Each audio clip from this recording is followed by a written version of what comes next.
This is The Mud Peddlers, a podcast where two nerdy ceramic artists share the behind the scenes of their worlds of clay. We are your hosts, Lindsey M Dillon. And I am Donte of Earth Nation. Ladles, gentle spoons, and all manner of fine colory. Welcome to 2025. I like sporks. It's excellent. Happy for you. Thank you. Yes. You threw me off. Welcome to 2025. We took a nice long holiday / New Year break, but we are back. We were busy, I promise. Yeah. We weren't thumbs up there. You know what I mean? Yeah. No. We got good stuff. We got more episodes kind of in the bank that we are very excited to tell you about. And so we're gonna now The Mud Peddlers Bank. The Mud Peddlers Bank. We only it's mud coins. Mud coins? Yeah. Is that the that kind of sounds like our bit currency or whatever? That sounds like a bit currency. Yeah. I don't think I'll ever make a bit currency though. No, I think I might. I think it'd be fun to make little coins though. I don't know why. I would like to make little coins to hand out at NCECA. Yeah. Which I will be going to this year. Unfortunately, Lindsey won't be going with me, which sucks. Yeah. But we should slow our roll. We don't want to tell them about No, we will. For the last part maybe? No. I'll tell. We'll get to talk about that. But I first wanted to introduce that what we are talking about today is our year in review and talking about what this year is gonna be looking like. So we're talking about things that worked well this last year, things that we want to improve upon, what this upcoming year is gonna look like, other than fighting against creeping fascism. All that. So we went to war with you to tell you it's not okay to think this way, and you lost. Take the L and go away. Yeah. Anyway, 2024, Donte. We're gonna go through. Tell me what worked well about your 2024, and then in a little bit you're gonna ask me that same question. You can just. I don't really have any new things. Well, no, so we're reflecting on what went well for you last year. I don't know. So much went well. I don't know if so much went... Your glaze. It's hard to accept successes because I was supposed to do them in the first place. Right, but that's why we're... Is that toxic? It is. Is that toxic? Yeah, it's toxic. So we're gonna take a moment. Okay. To celebrate the wins. What were your wins from last year? Okay. Daughter healthy, wife hot, house little bit dirty, not too dirty. Still like it to be cleaner. Gained weight, not fat though. Okay. Which is good. Okay. That's about it. That's okay. So Your that's turn. a lot of great personal life stuff. I've stopped doing pottery. Actually, little bit concerned about your. I mean, I know you're saying it kind of tongue in cheek, but little concerned about your always talking about your wife for her hotness. But my wife is hot. Be jealous. Okay, good. I'm happy for you. Okay, but so let's talk about what. Tell me about some pottery stuff. I don't like pottery anymore. Actually. Oh yeah. Is that so? I've decided it's for nerds. Ah, okay. Great. Well, sorry to break it to you, but you are a nerd, so pottery is for you. You've come so far as well. I'd say the only thing, I wouldn't say the only, the prime thing that really was good for me this year is that I spent almost the entire year, as you know, trying to develop a deep iron saturated khaki red, which is notoriously, for anyone who makes and designs their own glazes, one of the harder glazes to make in the glaze world. To the point where if you find a good red, especially in cone 6 oxidation, or even cone 8 recipe, everybody wants it. And then once the availability of a material goes out that makes that non-functional, then you have to redevelop it. Right. And it's even more hard. For an example, to kind of jump the gun, I have about 7 of these recipes now, because it took me 6 months to figure out the exact molar amounts, or the medium of the molar amounts. Because there's you can have a certain amount of magnesium, but you can't have too much or too little. Otherwise, you get orange or brown. Right. So you have to figure out how much you can actually have. You have to really balance the recipe among 1, 2, 3, 4, 5, 6. There's 7 elements that you actively need in a glaze to make it red and iron saturated khaki, and it's so hard to understand. I wrote entire blogs about it. I've released a couple recipes about it. Yeah, you basically wrote your research is at thesis level. I had a college contact me, actually. Really? Yeah, I had a college contact me and then say that they were using my blogs as part of their program to develop a red. Oh my god, Donte, that's awesome. He was 80% of our students got it. Wow. And the only thing that they got wrong, it seems, from what he's telling me, is because I talked through Instagram pretty much. He told me that some of them just didn't apply the glaze thick enough. And I was like, oh yeah, just apply another coat you probably put the wrong amount of water in there or something, or didn't apply it right, and that's kind of like the final percentage. Mm-hmm. But other than that, I didn't understand. And keep in mind, I went on this journey without knowing what it was. Yeah. Like, when I first started, I was like, is it a tin chrome red with crystals in it? Yeah, because you were basically like, I want to make ancient copper. Yes. But I had no idea what it is. Yeah, yeah. Because you know there's families of glazes. There's like celadons and khakis, and there's chinos, and there's... Yeah, we talked about some of them in a previous episode, actually. Right, and there's like families of glazes historically, and I didn't know what family of glaze it was in. Mm-hmm. If I did know, I could have looked it up, and it would have told me, usually these glazes, like oil spot glazes, happen to have like a good amount of alumina and silica in them in comparison to glaze I'm trying to make. Yeah. And like, I feel like a comparison for like, again, like baking or something like that for me is like a cookie recipe is going to be fundamentally different from like a cake recipe. Yeah. In like predictable ways. Yeah. So that if you're trying to get a certain flavor or you're trying to make a certain pastry, you're going to figure out, okay, am I making a brownie, a cake, or a cookie? And all three of those things are going to have different compositions of like eggs and flour and baking soda or baking powder, 100%. Salt, all that. But this one's really finicky. So like imagine if 2 grams off your cake just died. Yeah. Or rather, it's the difference in between like a cake and a cupcake. Right. A cupcake is just a cake and a cup. Let's be real. Yeah. But also the way you make them is different for the process. And so... Well, I guess you could just not really, you but could like, just make a cake. But yeah. This metaphor can only go so far. Yeah. Or simile. You can only let it cook so much. Because it's a cooking. I'm a father. I can make jokes like that now. All right. It's legal. Yeah, and since I have my fallopian tubes taken out, I am safe from the dad jokes. I won't get pregnant. That's fair. If my dad jokes are too good, yeah, it's just automatically boom, and you bust a gut. Yeah, you'll pregnant. Yeah, right there. It's not my fault. It's just aura. Yeah, really. Yeah. It's not my fault. And since people believe all kinds of crazy shit these days, that's a joke. Yeah, that's a joke. Don't take that to sex ed, guys. Yeah, no. Dear Lord, don't. Oh God. Anyway, I remember there was a rumor in my high school. People were like, if you kiss the opposite gender too hard, they get pregnant. And I'm like, I think y'all are dumb. I think y'all are. This is why we need good sex ed in school, guys. Yeah, we do. We cover the gambit on the mud peddlers. Anyway, we cover a wide swath on the mud peddlers. Anyway, that was kind of my entire year. Was like January, I was like, oh no, Ancient Copper went out, and February I was like, I'm gonna figure it out, and then March I was like, I have no idea what it is, so I'm just gonna shoot in the dark for everything that's slightly the color red. So I went through, tin chrome reds, which I will forever argue are just purple or pink with extra steps. You can't convince me otherwise. Even if you get like anyway. And then I went through like, okay, well I think it's a crystal glaze. And most crystal glazes are like low alumina, low silica, high zinc, some type of alkali earth crystal development with good holds. And so I went through that for like 4 months. And then I talked to a friend of mine, and he was like, oh yeah, iron and zinc don't really get along that well.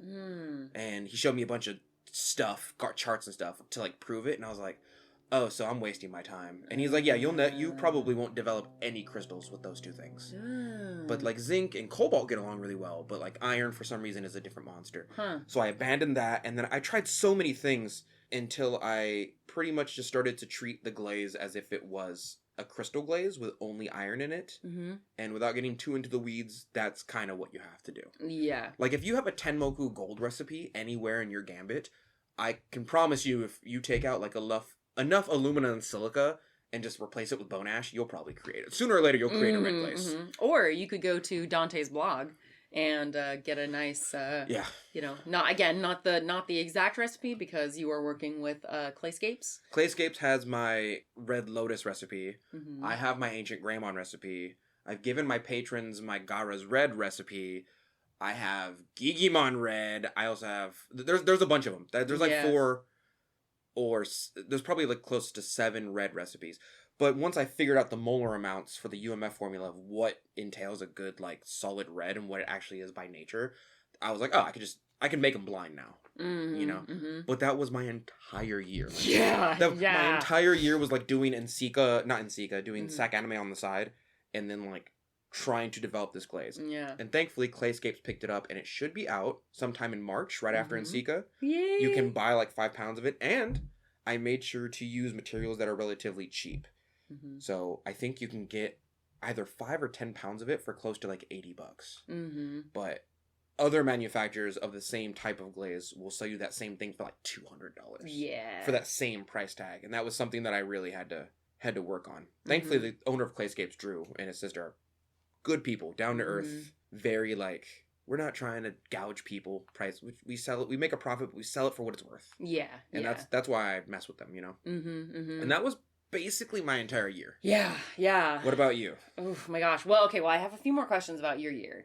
No, I talk so much. Yeah, well, I'm going to talk more later, but I already did the Uno reverse. Okay, all right, you're doing the Uno reverse? All right, well, I will come back to you with some other questions, but okay. Okay, that's a little bit at least. All right, okay, all right. They're listening to this podcast like, Jesus Christ, he talks forever. I don't care about chemistry. I don't even like books. I actually don't even know how to read. Lindsey, please talk. Love it. Okay. All right. Well, my year took a cute little switcheroo in spring because, as y'all may remember, I started out this year being like, all right, this year is the year that I'm going to apply for grad school. I'm going to get my MFA and I'm going to like do that whole thing and I'm going to work towards being a teacher, etc., etc.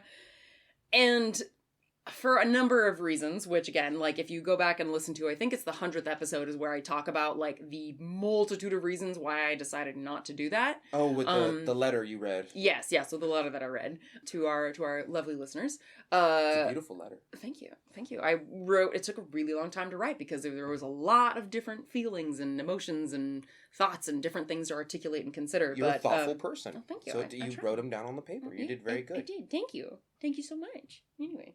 So she's like, I've never seen him be this supportive about something. No, I mean, you're always very supportive. I'm aggressively supportive. That's not, I don't, I'm used to that with you. I appreciate it. Yeah. Anyway, so where was I going with that? Oh yeah, so in the springtime, I basically made the decision to not pursue the MFA and instead look for more standard like 9-to-5 kind of work. Ideally, either with the state of California or potentially with with Sac State University. Basically, an office job where I can have a pension plan and stable health benefits. All those kind of things. The dream. Yeah. Mm-hmm. So my kind of pacing of how I was switching out or how I was managing my year really changed after that happened because I started doing co-working sessions with a friend of mine who was also interested in working for the state.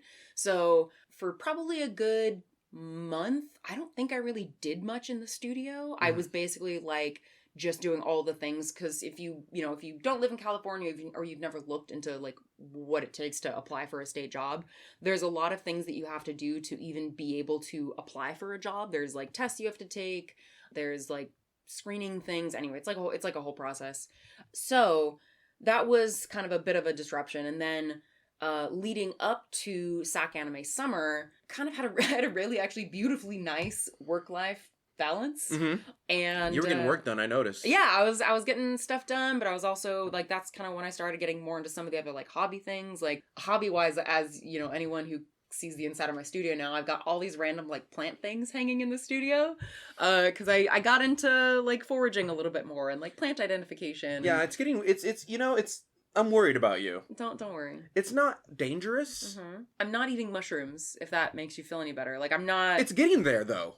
I mean, You're ramping. I will only eat mushrooms that if I get full on certified, like, because I don't want to die. Like, right now, I'm basically going for, like, the basic ass level of, like, oh, that's broadleaf plantain. That's, like, one of the easiest plants to identify. That's a word. I come over and she's like, look, I took these leaves and I dried them out.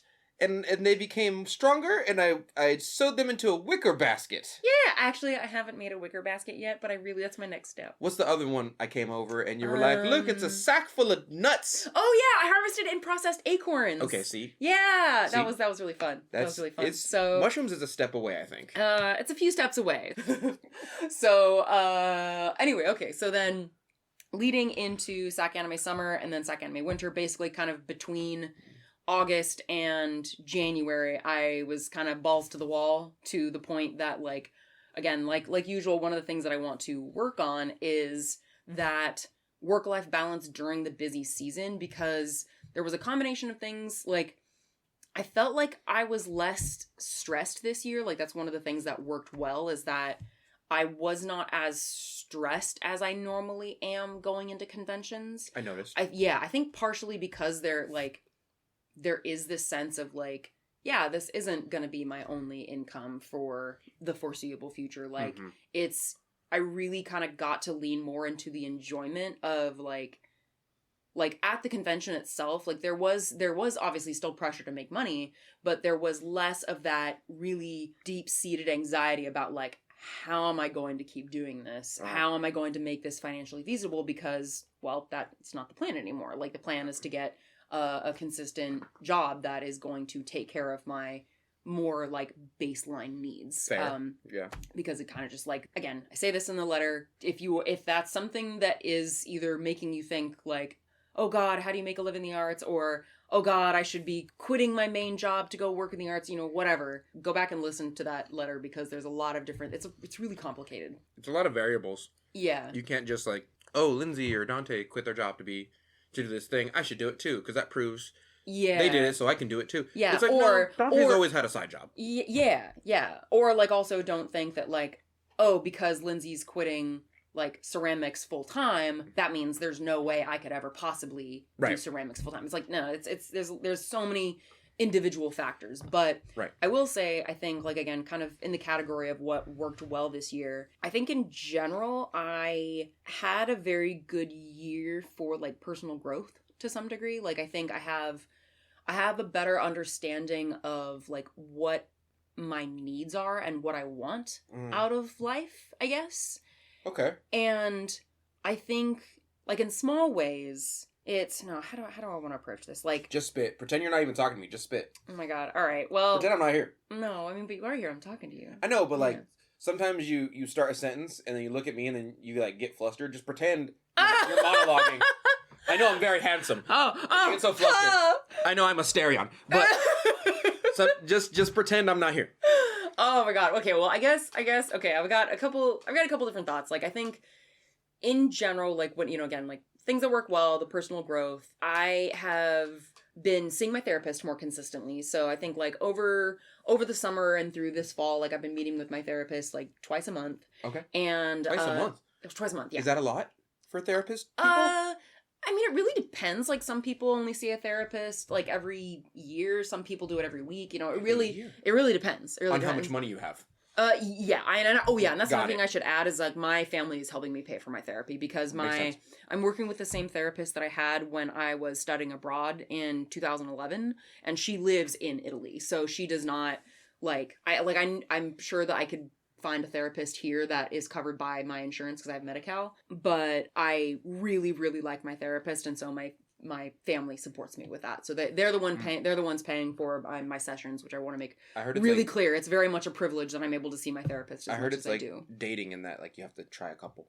Yeah, very, very much so. Finding a therapist is its own whole journey, and I seriously lucked out. Like, literally the first therapist that I saw like in Italy, because the not to extend this too long, but basically the school had a integrated, like, you could get 5 free sessions during each semester as part of their like way of supporting students, because studying abroad can come with a lot of culture shock. It can be difficult for a lot of folks, right? So they had that thing, and so it just happened to be that the therapist who was filling that role was that therapist that I now am still working with. So it's been really helpful talking through like this big like life transition, because there's a lot of stuff that has come up this last year and is continuing to come up about like what this transition means for me. And it's like, it's difficult in a lot of ways, but it feels good.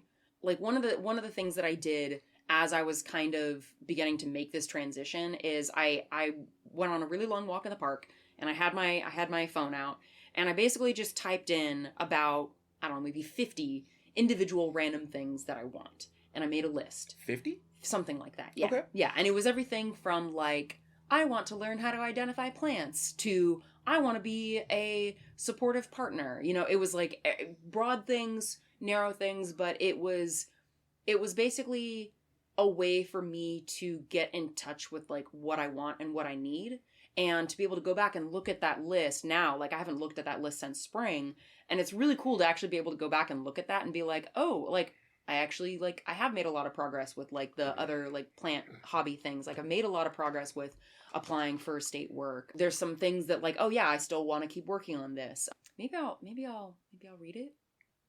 I don't think you have to read it. Okay. Okay. You know? I'm not sure, like, how much specificity is helpful versus, like, too many details, you know? I know. I mean, I think a recap is good. I think Okay. you've done a good job at recapping it. Okay. You know? Okay. Wants to grow a tail. Like, you don't have to. Yeah, I mean, obviously. I would love to have a tail, actually. Yeah, you want a little monkey tail, right? It's a Goku problem. It's not a. It's you know, like, totally it's a Goku problem. No, it's okay. I want a little dragon tail. All right, so I'm just gonna quickly go through some of the other things that worked well, and then we can talk about the specifics of each one if you have questions about each. But like, so in general, some of the things that worked well are really setting aside time to develop new designs for conventions, and specifically like looking at what the guest list was going to be, paying more attention to what is like popular in the zeitgeist, like leading up to each one, and using that to guide like what designs that I make.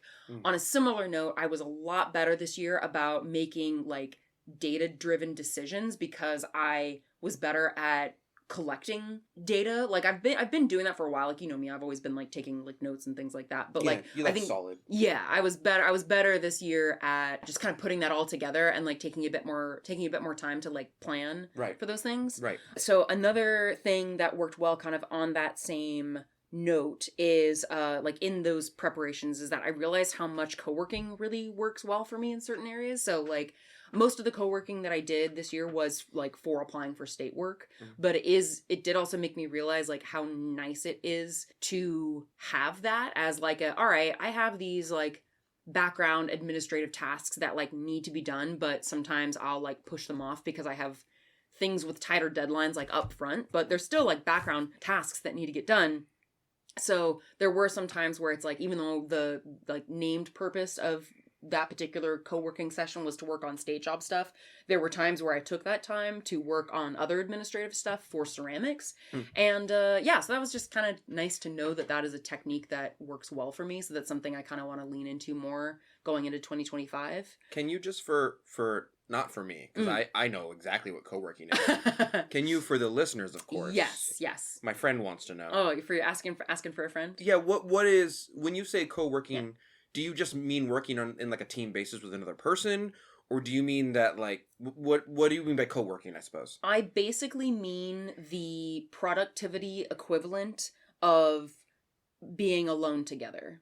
Like essentially what co-working has meant for me is I get together with a friend who also has stuff that they need to do. Okay. Most of the time it's been like me getting together with my friend who is also interested in applying to the state, and we're both like working on state job stuff around each other. So it'll be the kind of thing where she'll come pick me up. We go get coffee. Then we go and work, and we have like a set time that we work. We have like planned breaks, so like every, hour or something, we like, kind of shake things up and move around and talk. And we can ask each other like, oh, have you filled out this thing? Oh, have you seen this like job application? So we'll kind of talk to each other about that specific thing we're working on. And there's also been other times where I've co-worked with friends where we're not working on anything similar, but we're both working on like administrative tasks that need to be done. So it's like group work, but you're not really sharing information and data most of the time. Yeah, most of the time. You're what I forgot what it's called. It's what you do in college when you get like a bunch of students together. Like a little study group. A study group, but none of y'all are helping each other. I mean, we are. You're just around each other studying. No, I mean, we are kind of helping each other. Like if we're working on the same thing, like my friend and I, the friend who's working on state job stuff, like we would help each other in that sense. But if we're like working on separate things, then like no, we don't. We just. It's essentially setting aside time with someone else to make sure that you are blocking out time to get done the tasks that need to be done. And sometimes it's just easier to do that around someone. Like an accountability buddy for productivity? Yeah. Okay, that's but you don't have to be working on the same thing. Right. Okay, that's fair and confusing. Yeah, I mean, everybody has different methods that help them with their productivity, and that's something that has whatever floats your boat. Yeah, just don't sink other people's boats is all I ask. Oh yeah, I like that. Yeah, I think one of the other things that like helped with that is like, it's a set amount of time, and there's also a reward structure. So basically, what would happen is we would get together, we would work for like 4 hours or something like that, and after we had done that thing, we would like go get lunch together and hang out. Lindsey, this is the date. You're describing a date. I mean, not really. Okay. Because there's nothing romantic about it. I guess. This is a date. No, it's not. This is a school date. It's a school day. Yes, it's a school day. Group. All right. It's a study group, but there's only 2 of us. If scholarliness, and then after we get lunch, if scholarliness is romance, then yes, it's a date. 2 nerds. Yeah. Anyway, sorry. Don't mean to interrupt. I'm sorry. I don't mean to interrupt you. No. You're good. The last other thing on my list of like major things that worked well, I specifically made more time for like small experiments. So since like I had my baseline, like, okay, these are the cups that I for sure need to make. These are the ones that I know sell well. These are the ones that I'm making based on the popular zeitgeist and what guests are going to be at the convention. And then I had another set of like, well, I have these extra teacups. I already met my other production goals. Let's around and have some fun and just completely experiment with something. And that was really satisfying to be able to do. And I feel like over the last like couple conventions, I feel like this specifically with SAC Anime Summer and SAC Anime Winter. I guess technically that's SAC Anime Winter. This past year is still 2025, but still doesn't count. My year doesn't end. My year does not end until SAC Anime's Winter is done. my year restarts in February. Like once February hits, I'm like, I feel good again. You know, but usually from December, it takes me a month to kind of like reset all my stuff. Yeah. Because SAC Anime is always like either in January or December, and then I have to redo my stock, and then I make a new stock update on my website, earthnationsceramics.com, usually in February, which is coming soon. And then that's when I'm like, okay, now I'm running. I was walking, now I'm running. But I usually don't hit the ground running right after SAC Anime. That's crazy. Yeah, same. Although that actually, I did do something different this year, where because there were some designs that I was not able to get as many ready by the convention as I had originally wanted to, but people expressed a lot of interest in like the arcane designs that I made and the other like Baldur's Gate companion mugs, is I did a fully open pre-order system on my website. So if you're listening to this, dear listener, and you are wanting a mug, on my website, I basically have like the made to order system set up for like all of my mug designs. So that's something new that I have not done before. And part of the reason I haven't is because I've been really concerned about being able to quickly, like what the quick turnaround time would be. But after talking with one of my like kind of colleagues / like mentors, and you remember him from the convention. Yeah, obviously I like him. I like them both actually. Yeah. They're both great guys, and they've been really, really helpful because like, okay, I might have to bleep out their names, but anyway, individual number one crazy. Has worked and done project management for the U.S. military. Right. And the other does kind of sales convention work for a medical research company. So they have experience that helps me improve aspects of my business. So they've been kind of like mentors for me the last like year, I'd say. That's nice. Yeah, it's been really, really helpful actually. They just have like the brain that you might not have.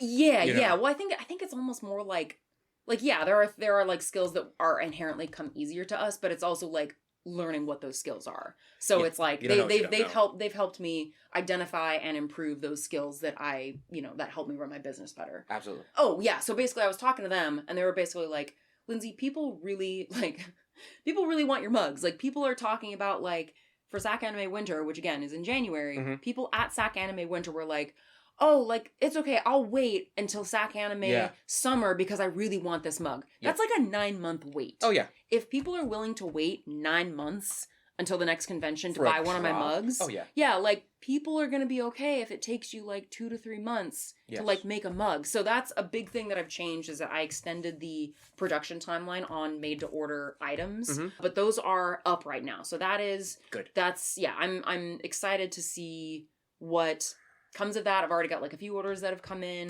2025 is going to bring some new things that I can expound upon. But tell me what you are looking for in 2025. I already did my part. I'm done. No, you talked about what happened in 2024. Now we got to talk about what's coming. What's coming down the pipeline, Donte? I just got here. What do you mean? We got NCECA. Well, you got NCECA. Well, we have so Lindsey and I am. I'm going to NCECA, and as I said on the Night Peddlers, which is the Patreon exclusive version of the Mud Peddlers, I will be going to NCECA. Lindsey won't be coming. I'll be there for 2, possibly a 3rd day, most likely just 2 days, because it takes me a day to travel there because I'm going by train. Not into flying anymore. Unless it's far. Like, if I had to go to New York. Yeah. Or Japan, I guess I'm flying. Right, But it's close enough to where I can take the Amtrak and have a sleeper car and then, like, have toiletries and things of that nature. Yeah. And I think I talked about why I'm not going No, I guess I can't remember if I talked about that on the previous episode. You of the said you hated me, remember? Oh, right, of course. You were like, I just hate being in the same room with Donte. Yeah, I just can't even stand it. I'm like actively seething right now. It's like, hard. Yeah. And we're only here for the money that we don't get. Yeah. We're not sponsored at all. We are not. Mostly because of me, because I have not taken action to make steps on that front. We could probably get sponsored though if we, I think so. I think I just need to make make time for reaching out to folks about that. Yeah. But anyway, yeah. So in case, quick recap, in case I didn't talk about this previously, I go into it with more detail in the Patreon episodes. Long story short, I just don't really have it in my finances at this point. Like, my partner and I are saving up to go to Japan in the fall as sort of like a pre-wedding excursion. Yeah, that's basically like I'm trying to make financially responsible decisions, and as much as I love going to NCECA, like, it is, I know I've kind of like expressed some hesitation about going a few times before, but it really is fun. Like, the networking aspect of it, connecting with other people in the field is awesome. It's just, the expense for me right now is not, I need to be putting money in other places right now for my overall financial health. Totally understand. Yeah. And relatively, last time I went to NCECA, I made enough connections to like get in with Clayscapes, and we have a good deal going with them. And Clayscapes is going to release my red glaze I've been working on for a long time. Full disclosure, right? So I've been working on that glaze that I talked about, and I succeeded, and now I have like 7 different versions of it. And so it took us about 3 or 4 months to really like pound down like where we get the minerals from, how much it's going to cost, and when it's going to be released. So that glaze that I talked about earlier will be released in like late March, probably during NCECA. If you don't follow Clayscapes on Instagram or Facebook or YouTube or anything like that, follow them, because they're going to be selling my glaze. We went over the price point. I'll put their info in the show notes as well. They were very nice about it. They're real down to earth people over at Clayscapes, and he was just like, this is how much your glaze costs to make. Here's how much a comparable glaze is being sold on the market. It's like half the amount.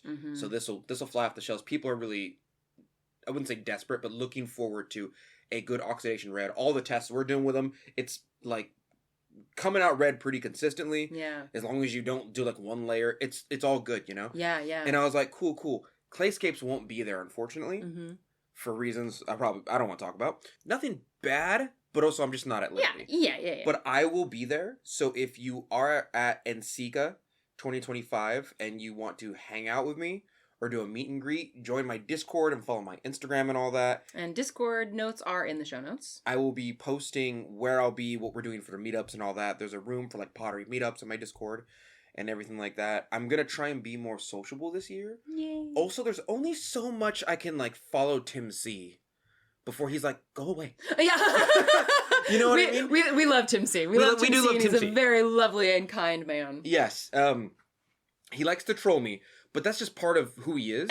Yeah. But like, I can't, because Lindsay's not going and she's like my social safety blanket, I'm probably going to skip around to people. I'm so sorry. It's okay. I think it's easier for me to be more open with our following, and just like, I would love to make a little like Dirty Potter group. Yeah. So like, okay guys, what do you want to do now? Let's go to this. That'd be so fun. You know what I mean? So but also if you see Donte standing in a corner with a resting blank face. If I have headphones on, I'm burnt out. I'm sorry. Yeah. I've probably been awake for like 12 hours and I'm just like, please just leave me. But also, if you come up to me and you're like, if the group as a whole, let's say I have 5 people around me and they're like, let's go to this room, I'll probably follow you. Yeah. I might be deadpan for a while, but I'll definitely follow you. Yeah. So yeah, I'll be there, and I'm going to try and get some interviews up. I'm going to try and find Mako and Amico and see Ben Carter, and I think Sue's going to be there, Sue McLeod, but I'm not sure. And then we're going to interview her soon on the podcast. Lindsay just... But yeah, I'm going to be going alone. So if you see me, definitely say hi. The one thing I will say is, don't come up to me and be like, oh, it's Ashley, remember? Because if your online name is like Muff Masher 420, don't be like, I'm Lindsay. How do you not know me? We talk on Instagram every day. You should probably introduce yourself by your Instagram handle if it's different from your actual name. Yeah. Other than that, yeah, that's kind of my plan for NCECA. Lindsay won't be going, so yeah. What else is happening with your teaching world right now? Because I don't know if you can talk about... Okay, also actually remind me, when did you start teaching at Sun City again? Was that just last year? It's almost been a year. It's been about 8 to 9 months. Okay, so that's another, like, huge thing that went well last year for you. Like, you got a solid, consistent teaching job. Gig. With access to a gym and a pool. They're very nice to me. Yeah. The cool thing is, the previous teacher, Jim, wonderful man, everyone got really attached to him because he was there for like almost 20-something years. Yeah. And then when I replaced him, people were like, we don't like this new guy, Donte. And they left, and then new people came in and were like, oh, we love you. Because I'm the only person they've ever known to teach them ceramics. Yeah. And so we have a lot more wheel throwers now. Cool. And so I'm trying to get more wheels. But the vibe in the classroom, instead of being like, I don't care if mom remarried, I miss my real dad. Oh, yeah. You're just my stepdad, has become like, well, I've only ever known this dad. So I don't even know stepdad. So it's become a lot less, I wouldn't say hostile, but a lot less like energetically just like, you're not my real dad, you know? Yeah, so yeah, it's become a lot more vibey, a lot more like I can put on K-pop music now and they'll be like, well, sounds nice. Before I had to look up on Spotify like old people bangers. And oh my god. there's a playlist. You think I'm kidding, but if you go on Spotify and put in like old people bangers, all the music they like will come on. I know. I know it's heavy-handed, but I laugh, but I'm also to that point where if I go to the grocery store in the middle of the day, they're playing like Blink 182, and I'm like, yeah, these are bangers. Yeah. So we all get there, but we also you can put on millennial ageism bangers. is also a thing, so it's always a. If you put in like old school music, Kanye will show up now, and it's very strange to me. It's my life. Yeah. Oh my god. Anyway, that's going pretty well, and then I'm still teaching at IMCO, but I have to skip certain months because if I go to NCECA for that whole month, which is a 5-week course, right? Because I do a month plus a week, then like I can't do that. Yeah. Right. So I have to be like, this month there's no class, and then people have to look out on IMCO's website to sign up for my class. Gotcha. Yeah. And I'm only allowing 8 students, so that's another thing that happened this last year for me. Is that I reinstated my teaching job at the Industrial Mineral Company in Sacramento, California.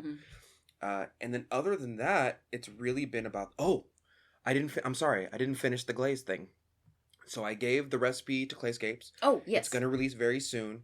And then I kept feeding Clayscapes information. I kept on being like, here's a better version of the recipe. And a better version. At some point, they were like, we're done, dude. The recipe you gave us is cheap. It's efficient. It's good. We've been testing it. It works on multiple clay bodies. We like it. We already have pictures for it. We're going to release it soon. We've boxed it up. We've given it to other companies already. We're done. Any recipes you make from this point on are for you. And I was like, oh, okay. And so I just kept making better versions of the glaze I gave them. Okay. At this point, I have like the actual ancient copper recipe. I don't mean Amico's ancient copper recipe. Oh, okay. Oh, I mean like something comparable to what they had. Gotcha, okay. Like I kept going, so I figured it out, and I was like, oh, okay, got it. Good. But that's not the one that Clayscape has. Right, because they have one that's a little different, but still is like, you've shown me the pictures of that. And yes. Amazing. The glaze I will be buying it 100%. And I'm going to use your coupon code. I do have a coupon code with Clayscapes. You want to remind us what it is? They're not sponsored. Well, me, I guess. They sponsor you. They sponsor me, but not the podcast. Yeah. But I think it's Earth 10 for 10% off. Earth 10, Earth Nation 10. I think it's just Earth 10. Earth 10. Okay. And when you check out clayscapespottery.com, when you check out all your stuff, use Earth 10, it gives you 10% off all your stuff. Hell yeah. Those are all the things that happened with me last year, essentially. Okay. What about? I don't have any more for you, Lindsey. Can I talk about? I don't have any more for you. No. I think you do. What do you want? Do you want to talk about the online class that you're going to be selling soon? Oh yeah. Okay. See, this is why I ask questions. I'm sorry. Okay. You're right. I just finished doing my glaze composition class where I teach people how to put together a glaze, how to read a recipe, how to measure your water, how a recipe is delved out, how to weigh specific gravity, how to make your textiles, and then how to properly take care of your glazes. And it's like a 1 hour long video that's broken up into 3 separate videos. And I do it for sculptors and for throwers for the textile portion. The only thing I don't do, which if you buy the class, I'm glad to answer, but it's more complicated than you might think, is how to replace minerals that have been gone. Because most people who put together glazes, after a couple years, they're like, oh no, this one mineral's gone, what do I do? And then they desperately search for a replacement for the mineral. And they get some really bad advice. Yeah. I've had messages from people who are like, oh yeah, I substituted Gersley borate with G200 feldspar. And I'm like, those are not replacements. They're not even they're not even the same family.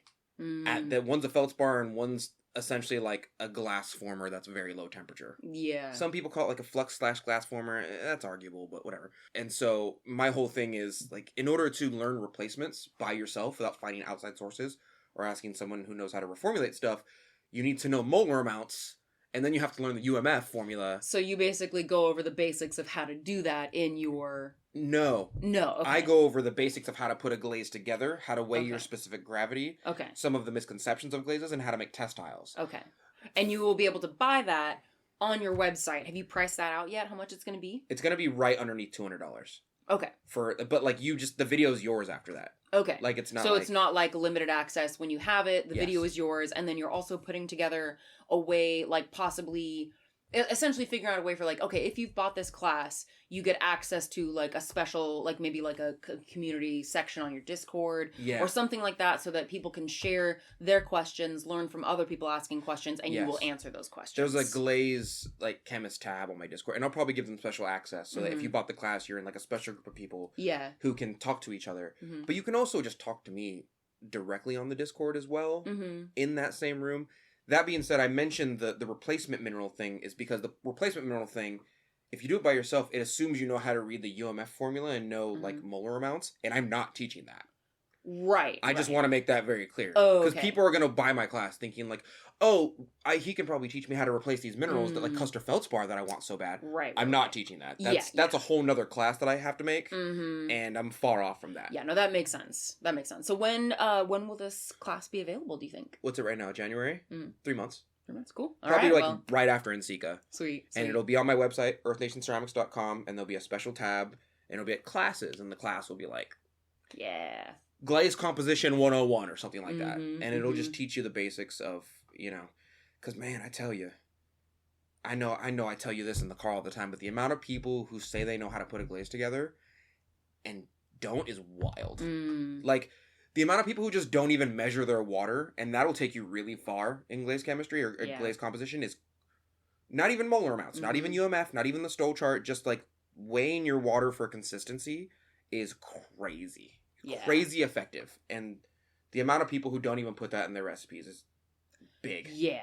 That's one of the things when I first started getting into making my own glazes, like not formulating the recipes, but just like reading the recipe and then putting the minerals together. Yeah. That was one of the hardest things I had figured out. Is like, well, how much water do I put in? Right. Like, and one thing that I do appreciate is that like with Clayscapes on their website, they'll tell you like what the range for, I think, both the hydrometer and specific gravity reading should be. They'll give you the milliliters or the gallons of water too, usually. So they'll usually tell you 5 pounds is like 3.8 whatever quarts. I think so. I'm trying to remember. I don't think they, at least maybe it was just on, and again, the last time I bought glazes from them was a little over a year ago. Yeah. So they may have changed it since then, but when I so they would give you some information about that, but it's like you need to know how much water, and therefore what the specific gravity and like hydrometer reading should be, right? And viscosity, all that. Most people who don't know how to do those things are doing like the finger test. Like you stick your finger in the glaze, and if you can't see through your finger, you're good to go. But if you can see through your finger and see the lines on your finger, then you should have less water. Not sufficient. Yeah. Like if you had no tools, then it's something. But it's like since you have the tools, since we have the tools to make that easier, like. I don't know. I kind of feel like if you've been doing that method and you're getting the same results, you're getting the results you want, then cool. Like you don't need to change that. But if you are like a lot of people not getting the results they want with glazes, then it makes sense to use more specific tools to help you get where you want to be. I think my pseudo issue with that is that every glaze is so variable that doing the finger method for multiple different families and types of glazes is not effective. So like my clear gloss glaze is like 1.1 to 1.15 specific gravity, but I know my clear works really well at that range. If it's too thick, it doesn't work. It starts to have like this weird alumina crystally texture effect. But like my deep iron saturated khaki glazes need to be at like 1.3 or in between 1.3 and 1.4. Yeah. The finger test will not tell you that. Right. You know what I mean? Yeah. And so there's only so far you can go with the finger test before inconsistencies happen, and then you're at my door going, hey, how do you weigh? Should I weigh my water? And I'm like, yeah, you should have done that from the start. And granted, I've been doing it by feel for a long time. Listen to me. Hear me out. I'm pretty pro, like, just feel it out, bro. But at a certain point, it doesn't serve you. And I think that's what I'm trying to cut off. Yeah. You know? Yeah. Cool. All right. Well, I don't have any more. But every time I say that, you pull another rabbit out the hat. Well, those are the biggest ones that I wanted people to know about. Is like that the fact that you're going to NCECA, the fact that you're planning a meetup at NCECA so that people can come say hi. A meetup and a dinner. So I want to meet companies, and then I want to meet you guys. Mm-hmm. And then you're also going to be having that class. You are consistently teaching classes at IMCO. So for folks who are local to the Sacramento area, you can come take classes from you there. You're teaching classes at Sun City, so that's still going well for you. Are there any other big research projects that you have planned? I know I have to stop because I spent like a year on this one flipping glaze, and now I'm burnt out. Actually, that's a lie. I do have a line of glazes that I'm developing that's like a flux, because like Amico has, they're like... I'm not going to develop any more glazes. I'm developing a line of glazes. A line of glazes! He lies. He lies to us. Do you hear how he lies? I'm sorry. I'm sorry. I'm bringing in my D&D voices. You know how like Amico has a PCF line, the Potter Choice Flux line? Mm-hmm. Well, you know what a flux is in glazes. I'm trying to develop my own base flux glaze so I can just add colors to them and then have my own line of glazes. That's what I'm doing right now. Mm-hmm. But other than sharing that information with my patrons about like the recipes and the glazes and whatnot, I haven't really announced that to anybody. Like, this is the first they're hearing about it. You'll see a blog in like a month about like, I made a new flux glaze. Yeah, you hear that, guys? You're getting the first info. Mud peddlers, you're getting it first. The patrons definitely know about it. Okay, the patrons, your patrons, not folks on. They'll have the recipe in like a year, I'm sure. By the way, I think if you are on a budget and you want to support both Donte and I, I think your lowest tier is like $3. My lowest tier is like $3. So for $6, you can support the both of us anyway. It's $2, and then Patreon charges you more because they have to, because that's how the business goes. Yeah. Like I think it's for every tier, it's a certain amount of money. It's a percentage. Yeah. So even though you subscribe $2 a month on my Patreon, it's like $2.80 or something like that. Yeah. Small amount. So. Yeah. Ren Fair. What do you think about Ren Fair this year? Because that's one of the things that I've been because when I'm looking at what 2025 looks for me, it's really hard to predict anything because I have no idea when I'm consistently going to be applying to state jobs. I'm going to be applying to jobs at probably Sacramento State University, just, that kind of like stable job that provides healthcare and a pension plan. Mm-hmm. I will be doing that a lot. I have no idea when that will bear fruit. Mm-hmm. I am also possibly going to be trying to get another just part-time job working at a cafe just to kind of have some stable income so I don't have, as I'm applying for those other jobs, that's not like really negatively impacting my income. So I'll have some steady income while I'm applying to jobs and while I'm trying to get certified in Microsoft. Cause I've used the whole Microsoft suite before, but it's been a while and it looks good on your resume to have, I'm certified in these things.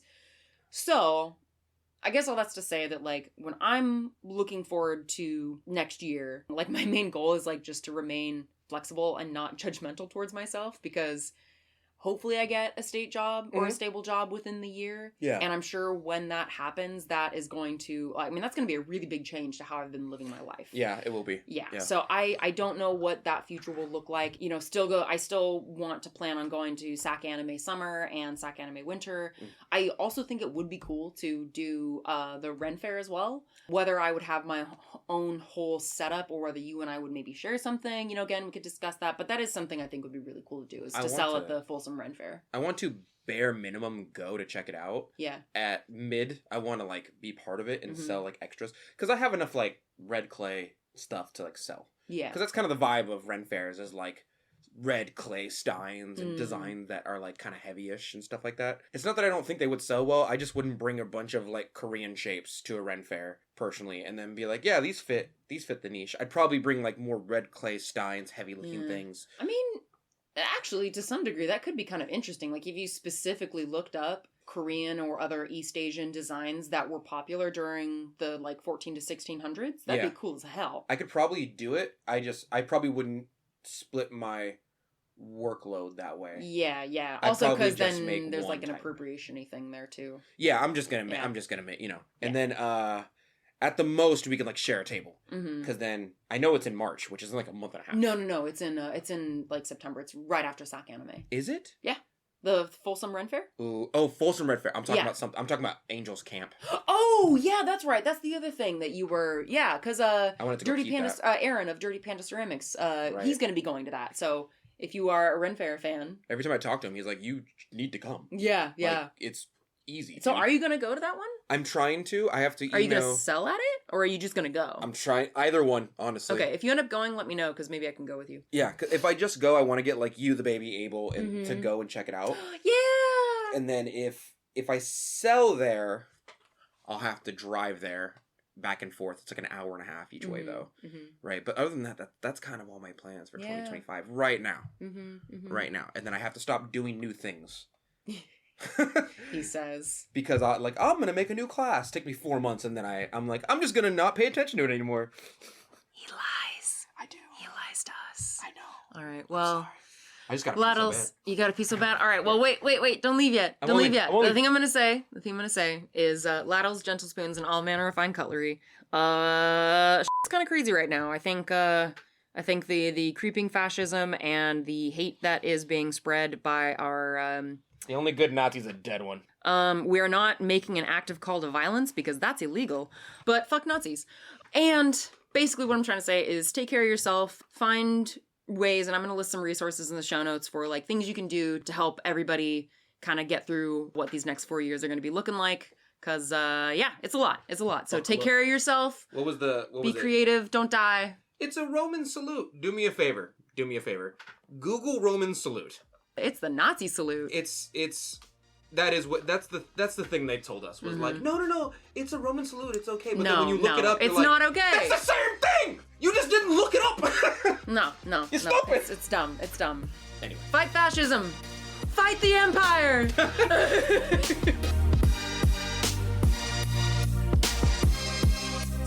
And that's it for today. Thank you so much for joining us for this episode of The Mud Peddlers. We would love to hear from you, so if you want to share your thoughts about the episodes or just see what Donte and I are working on in our studios, come say hi. You can find links to my social media at lindseymdillon.com. That's LINDSEY, M as in monster, DILLON.com. And you can visit my pottery shop or see what I'm working on at earthnationceramics.com. And you can find me all over social media at Earth Nation Ceramics. It's spelled exactly how you think it's spelled. And if you want to support the show, hear some bonus episodes, and see some behind the scenes of my work, you can support me and the show at patreon.com/Lindsey M Dillon. Thank you so much for listening, and we will see you next time.